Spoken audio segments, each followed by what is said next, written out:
السلام عليكم ورحمة الله وبركاته. كل وناكسن ولا لها قيمها بدن أو نمقليا iyo kuwa nadaawanayaba maanta waa maalin khamiisa oo taariikhdu tahay bisha 6aad 20keeda sida aan hore ugu balansanayn insha Allah aad waxaan maaragtay u filayaa in aad ka bogateen akhriskii aan idin soo bandhignay iyo maaragtay muuqaalkii codkii aan idin soo duubnay galabta waxaan u ballansanayn marka in aad wixii aad ka fahamteen aad naga soo weydiisaan hadda waana idinka sugaynaa insha Allah waxaan kale oon sii wadaynaa maadaama qaybtii koobaad ay shalay noo bilaabatay oo ka hadlaysa maaragtay ka hadlaysay isku daaweynta dhirta gaar ahaan maaragtay laga hadlayo umusibyanta oo xagga dumarka guud ahaan galaha laakiin si gaara dumarka maantana waxaan ka hadli doonaa ragga maadaama shalay dumarka aan ka soo hadalnay sidaan shalay hore usoo sheegnay galaha siyaalo kala duwan ayuu u yimaadaa waxaa ka mid ahaa aan dhahnay in laysku gudbiyo haddii ay gabadha ama xaaska ay qabto odageeda way u gudbinaysaa haddii odaga uu qabana xaaskiisa waa u gudbinayaa waxay iskala mid yihiin xagga qofkii shalay la socday calaacalaha gacmaha lugaha way gubanayaan ama way hurayaan kaadida way gubaysaa way soo baxsanaysaa marmar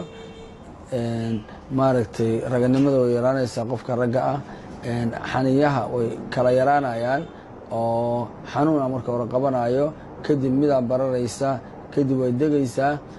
midda bidixda ayuu yaraantu ayay maaragtay runtii ay ku haraysaa dhabarka xanuun ayuu ka dareemayaa mandhicirta xanuun ayuu ka dareemayaa xaniyaha ama raayaha ama qordaha qof kasta u yaqaano waxa waaye xanuun ayuu ka dareemayaa oo buumada markay ka qabato kale ama surwaalkoo kale way aad ayay u dhibaysaa xanuunkeeda wuu dareemayaa mararka qaarkood qofka markuu soo qaan gaarayo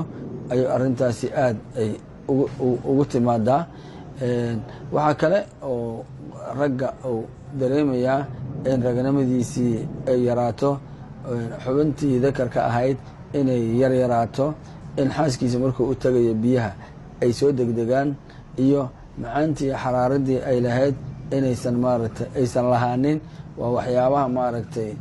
qofka ragga ah oo ku garan kara maaragtay galaha wuxuu kale oo galaha qofka ragga ku garan karaa simta iyo dhabarka meeshay iska galaan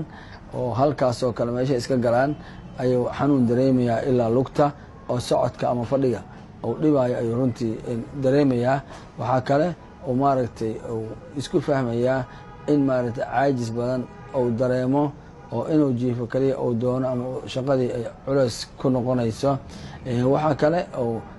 galaha uu qofka ragga uu ku dareemayaa in maaragtay himadii ama rabitaankii oo dhan uu hoos uga dhaco markuu raboodana uu u kaci waayo maaragtay dakarkii ama guskii uu u kaci waayo ayaa runtii waxyaabaha lagu garanayo ragga ay runtii ka mid tahay waxaa lagu garanayaa markuu kaadinayo kaadida ka hor in qoyaan cad uu yimaado ama kaadida kadib qoyaan cad uu yimaado waa waxyaabaha lagu garanayo ninka ragga ah inuu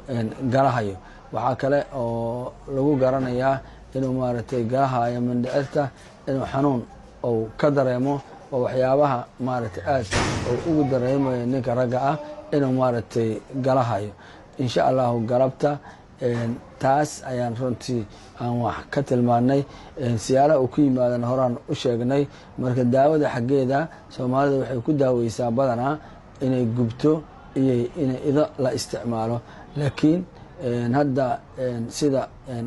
aan xiliyadan dambe aada loo bartay waxaa lagu daaweeyaa dhir iyo qur-aanoo la saaro iyo dhirtii oo la siiyo marka meesha gabadha aan nuucyada aan siina 6